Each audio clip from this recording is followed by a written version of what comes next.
fi Zilalul Quran, karya Asy-Syahid Said Qutb, diterjemah bahasa oleh Datuk Yusof Zaki. Semoga Allah memberkati ruh-ruh mereka.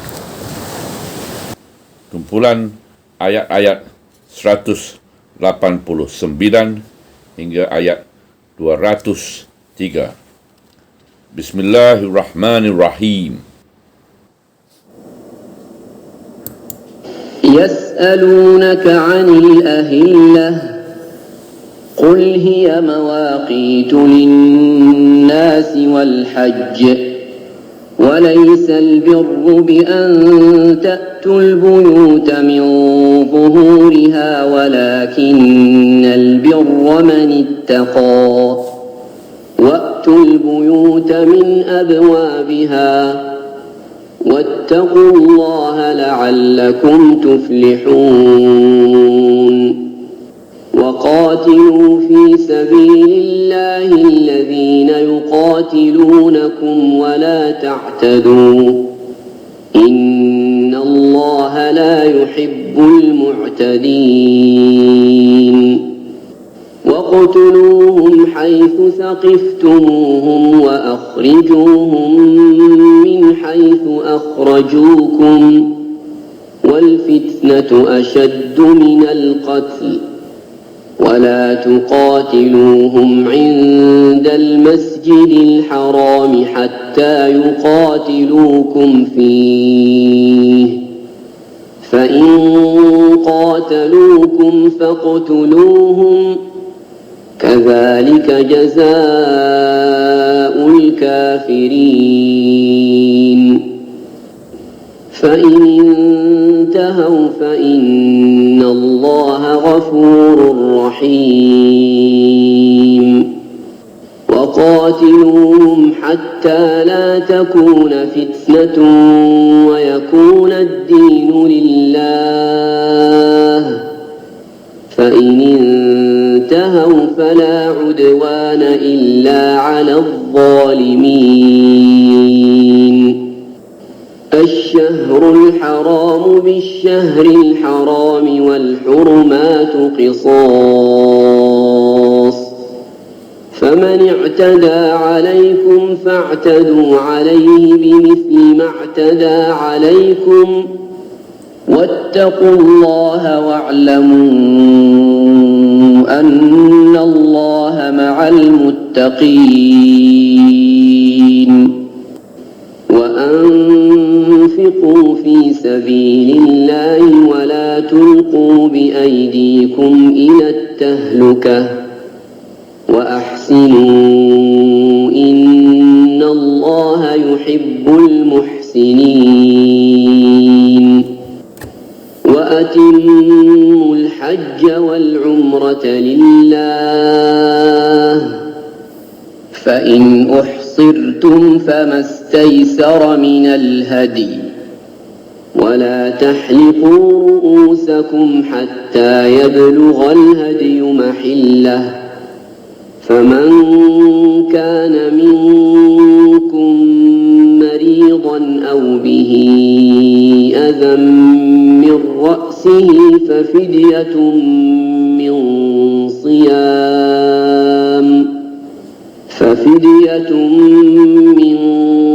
صيام أو صدقة أو نسك فإذا أمنتم فمن تمتع بالعمرة إلى الحج فما استيسر من الهدي فمن لم يجد فصيام 3 أيام في الحج و7 إذا رجعتم تلك 10 كاملة ذلك لمن لم يكن أهله حاضر المسجد الحرام واتقوا الله واعلموا أن الله شديد العقاب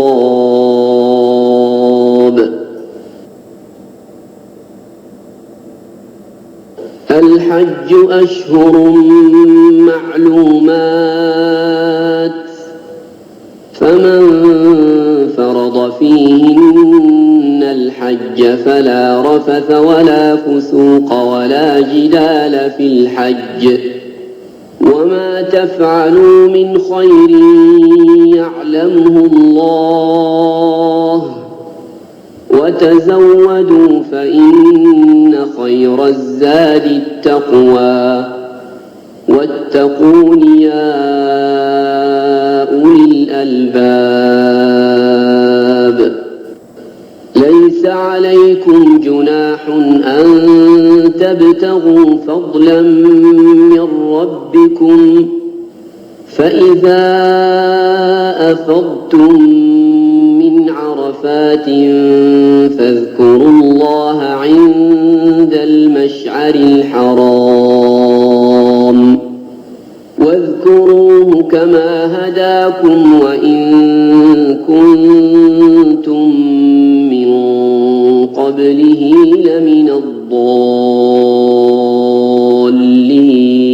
الضالين ثم أفيضوا من حيث أفاض الناس واستغفروا الله إن الله غفور رحيم فإذا قضيتم مناسككم فاذكروا الله كذكركم آباءكم أو أشد ذكرا فمن الناس من يقول ربنا آتنا في الدنيا وما له في الآخرة من خلاق ومنهم من يقول ربنا آتنا في الدنيا حسنة وفي الآخرة حسنة وقنا عذاب النار أولئك لهم نصيب مما كسبوا والله سريع الحساب واذكروا الله في أيام معدودات فمن تعجل في يومين فلا إثم عليه ومن تأخر فلا إثم عليه لمن اتقى واتقوا الله واعلموا أنكم إليه تحشرون.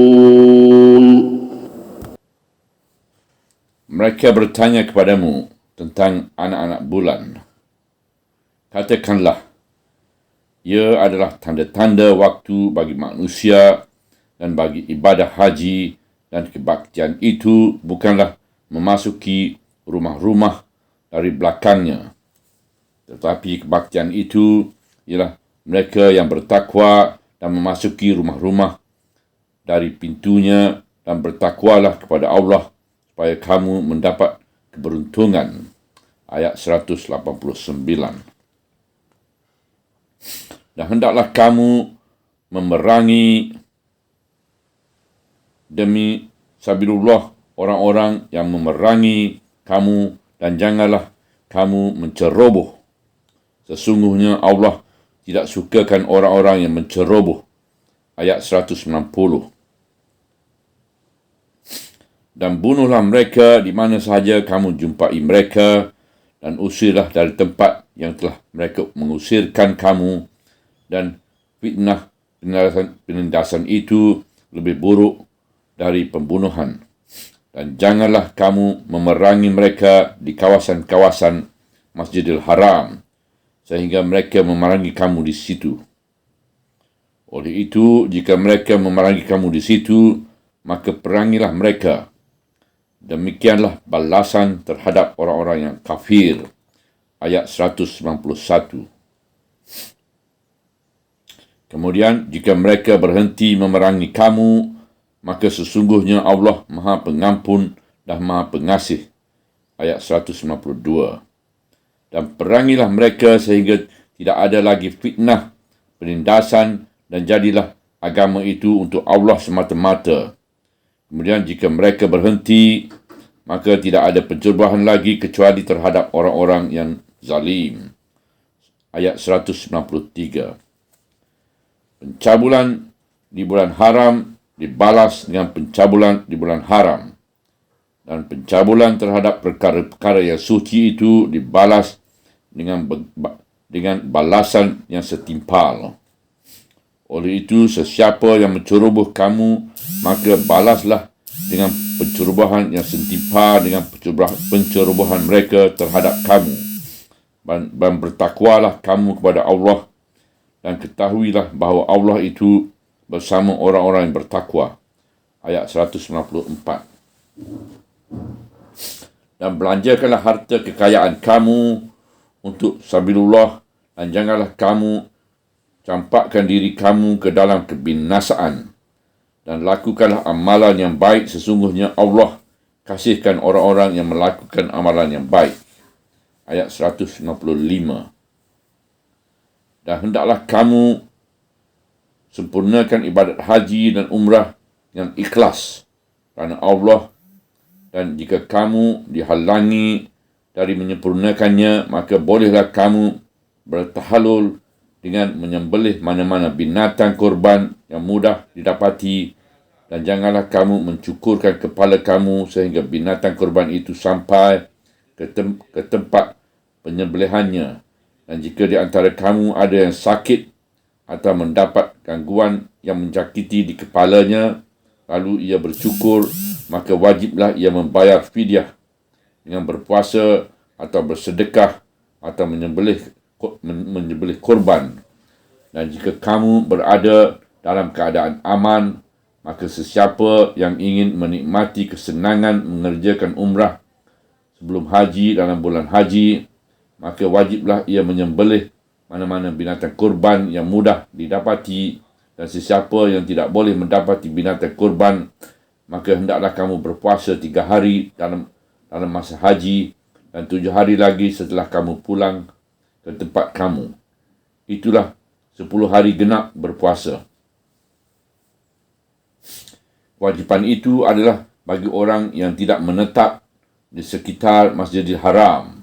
Dan bertakwalah kepada Allah, dan ketahuilah bahawa sesungguhnya Allah amat berat balasan seksanya. Ayat 196. Masa untuk mengerjakan haji itu ialah beberapa bulan yang termaklum. Oleh itu, sesiapa yang telah menetapkan niatnya hendak mengerjakan haji dalam bulan-bulan itu, maka tidak sebenar dia mengeluarkan kata-kata seks, membuat maksiat, melakukan sebarang pertengkaran dalam masa mengerjakan haji. Dan apa sahaja kebajikan yang dilakukan kamu adalah diketahui Allah, dan hendaklah kamu mengadakan bekalan. Dan sebaik-baik bekalan itu ialah takwa, dan bertakwalah kepadaku, wahai orang-orang yang berakal.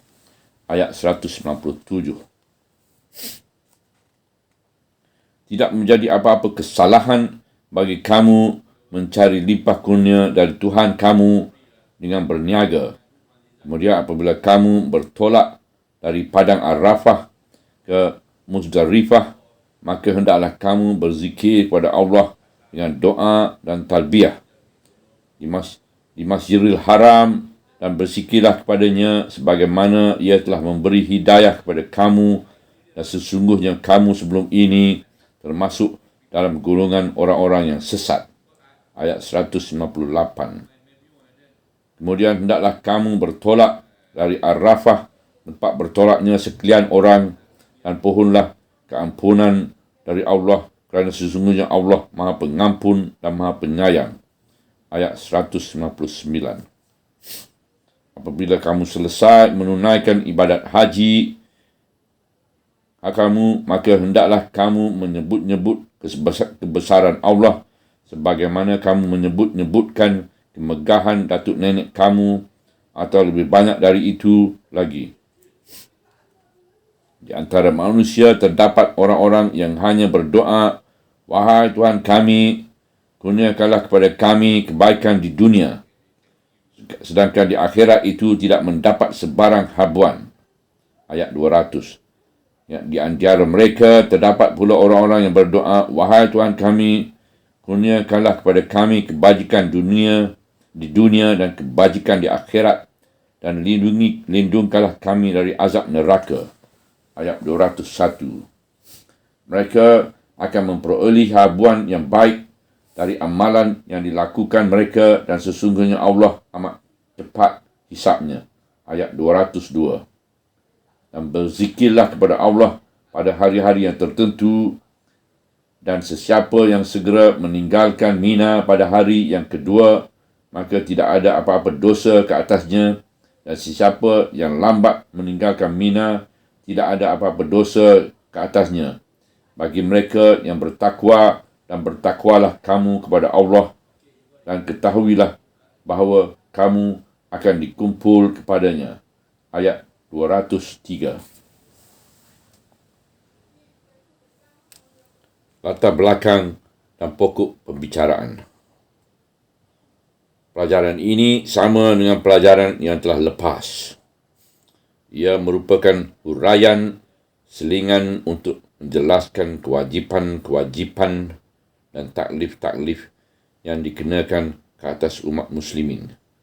Juga menjelaskan peraturan hidup mereka, peraturan-peraturan syariat mereka yang menyangkut hubungan sesama mereka, dan peraturan syariat mereka yang menyangkut umat-umat yang lain yang ada di sekeliling mereka. Pelajaran ini mengandungi penerangan tentang anak bulan, di samping mengandungi pembetulan terhadap adab jahiliah yang memasuki rumah dari belakang, bukan dari pintunya yang biasa di dalam beberapa keadaan yang tertentu.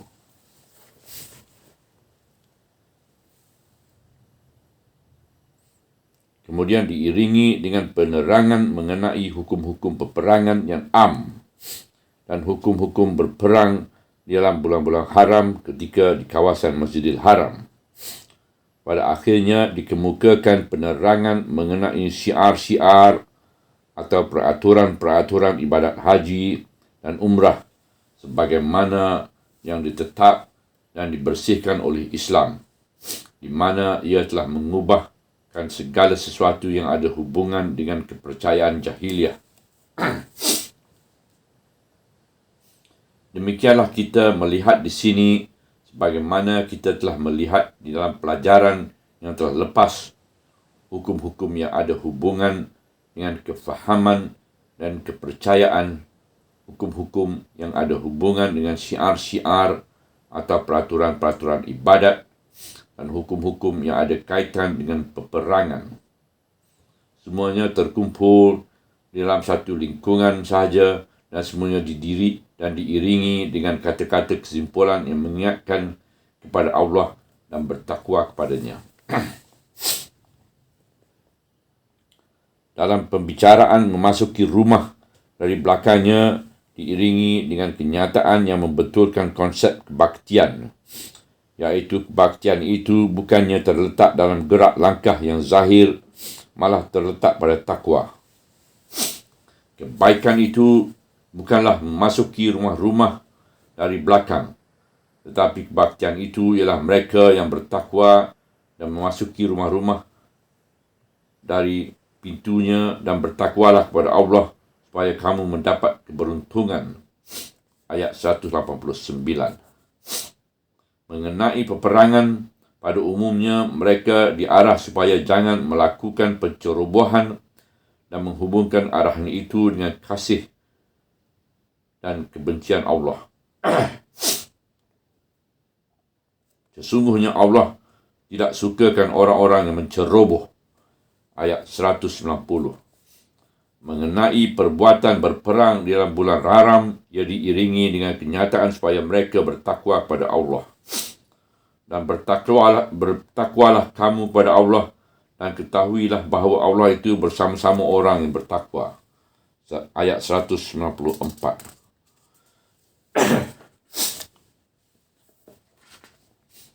Mengenai infak, ia diiringi dengan kenyataan bahawa Allah mencintai orang-orang yang melakukan amalan ihsan.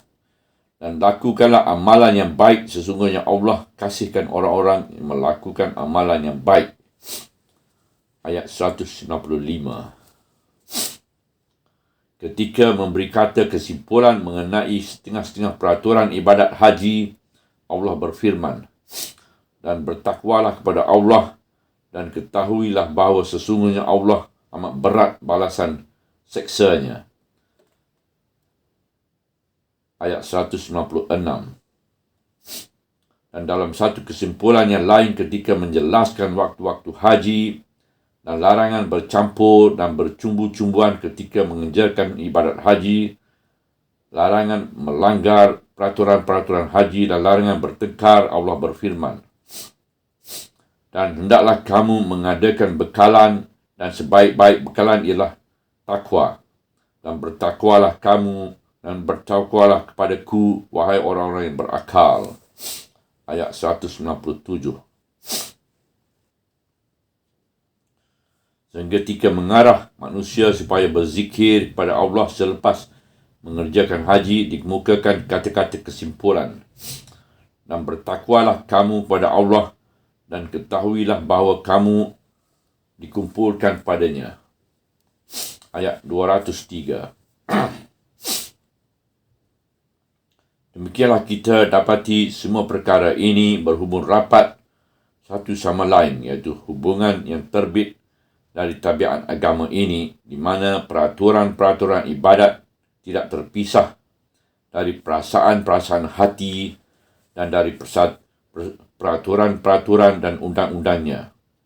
Agama ini tidak menjadi betul dan teguh kecuali ia merangkumi segala urusan dunia dan segala urusan akhirat, dan merangkumi segala urusan hati dan segala urusan hubungan kemasyarakatan dan hubungan antara bangsa.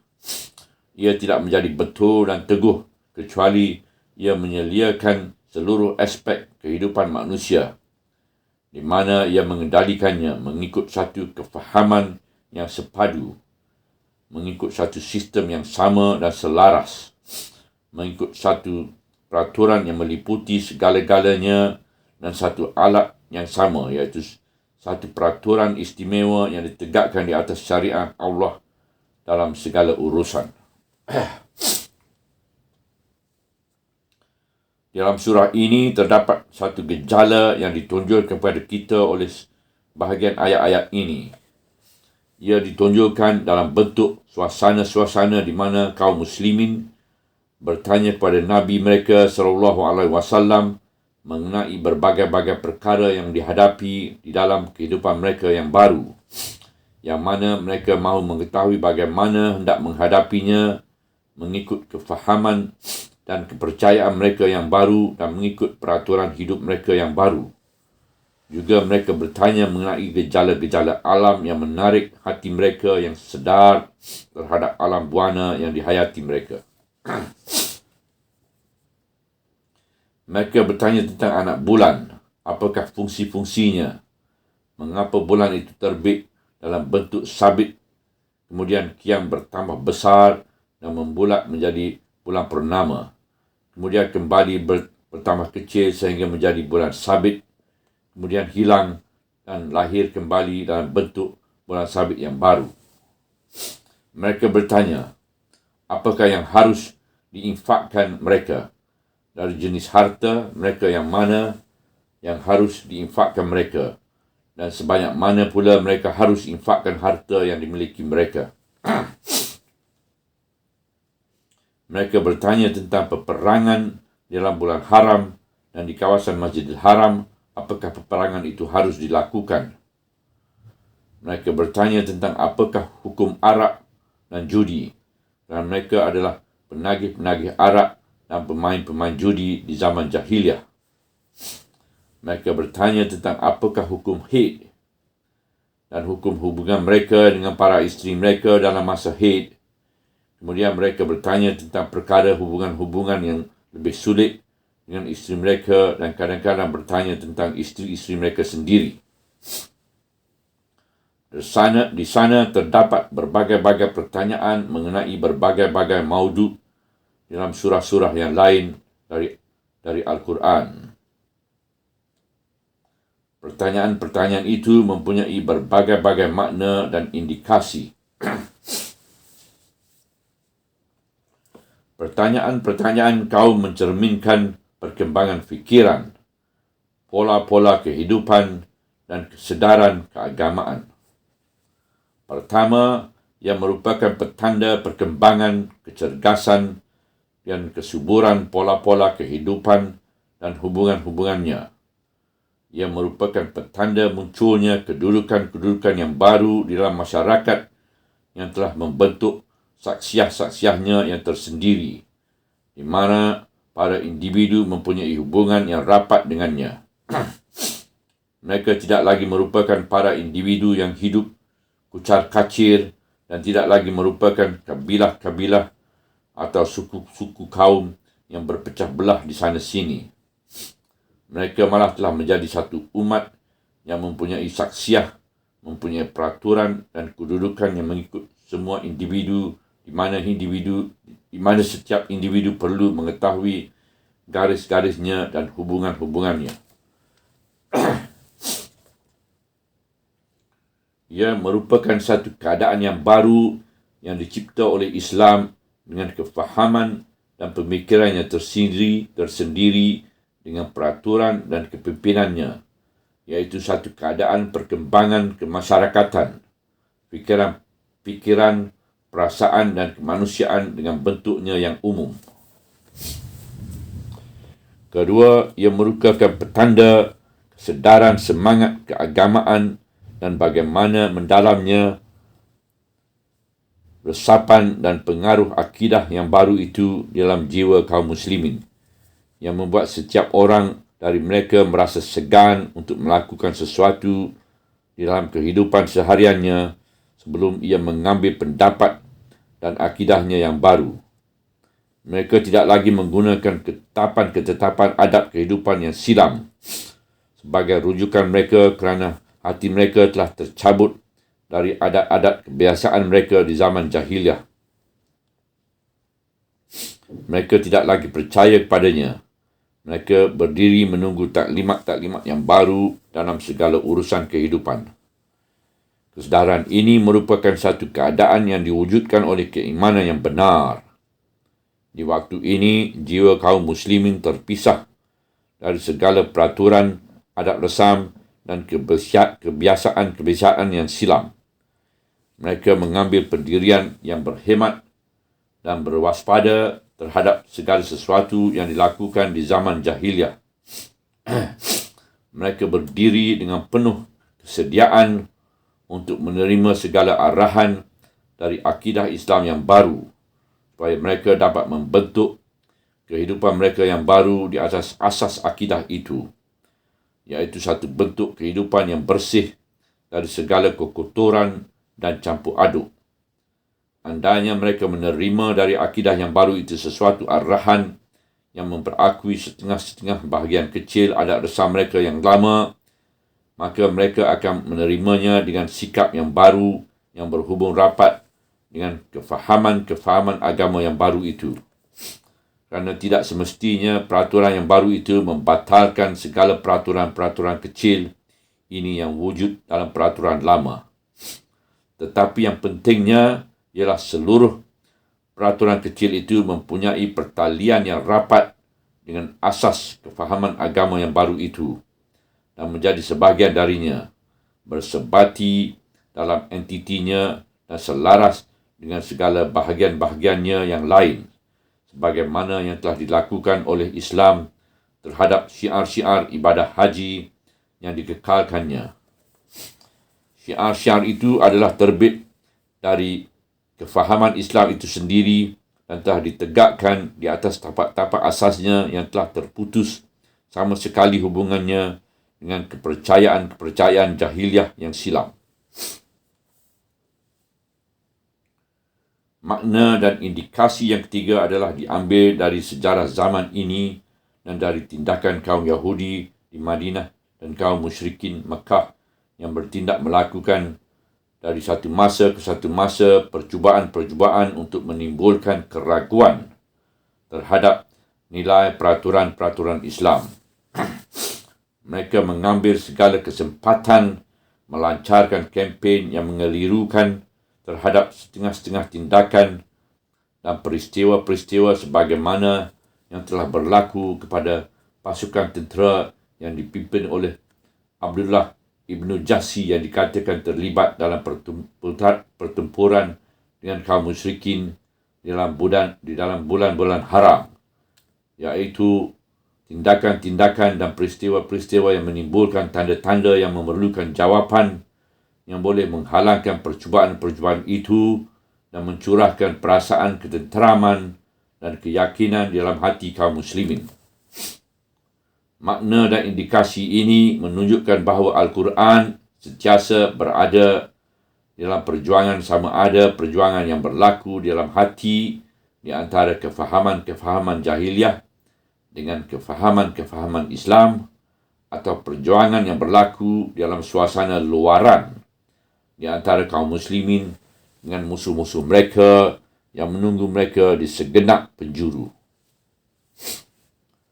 Perjuangan ini masih terus wujud seperti perjuangan di zaman-zaman silam kerana jiwa manusia tetap jiwa manusia dan musuh umat muslim tetap musuh umat muslim. Perjuangan ini masih terus wujud seperti perjuangan di zaman-zaman silam kerana jiwa manusia tetap jiwa manusia dan musuh umat muslimin tetap musuh umat muslimin. Perjuangan ini masih terus wujud seperti perjuangan di zaman-zaman silam kerana jiwa manusia tetap jiwa manusia dan musuh umat muslimin tetap musuh umat muslimin. Al-Quran sentiasa hadir. Jiwa manusia dan umat muslimin tidak akan selamat melainkan dengan memasuki Al-Quran ini dalam perjuangan itu agar ia mengharungi perjuangan itu dengan sepenuh kecergasan sebagaimana ia telah mengharunginya pertama kali di zaman silam. Selama mana kaum muslimin tidak meyakini hakikat ini, maka selama itulah mereka tidak akan mendapat kejayaan.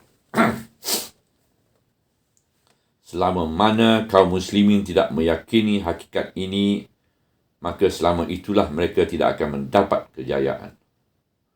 Selama mana kaum muslimin tidak meyakini hakikat ini, maka selama itulah mereka tidak akan mendapat kejayaan. Sekurang-kurangnya kesedaran yang dapat diwujudkan oleh hakikat ini dalam jiwa mereka ialah menerima Al-Quran dengan kefahaman yang seperti ini dan mengikuti Al-Quran yang bergerak, bertindak, membentuk kefahaman yang baru, menentang kefahaman-kefahaman jahiliah, mempertahankan umat muslimin dan memeliharakan mereka dari kegeliciran dan kesalahan-kesalahan. Bukan seperti kaum muslimin hari ini yang mengikuti Al-Quran selaku lagu-lagu merdu yang diucapkan dan selaku kalam indah yang dibaca. Kemudian habis setakat itu. Al-Quran sebenarnya diturunkan bukan untuk maksud ini. Ia diturunkan untuk mewujudkan kehidupan yang sempurna serta menggerakkan dan membimbingkannya menuju ke pantai aman di tengah duri-duri, kegelinciran-kegelinciran dan kesulitan-kesulitan perjalanan di mana bertaburnya nafsu keinginan dan halangan-halangan. Hanya kepada Allah juga dipohon pertolongan.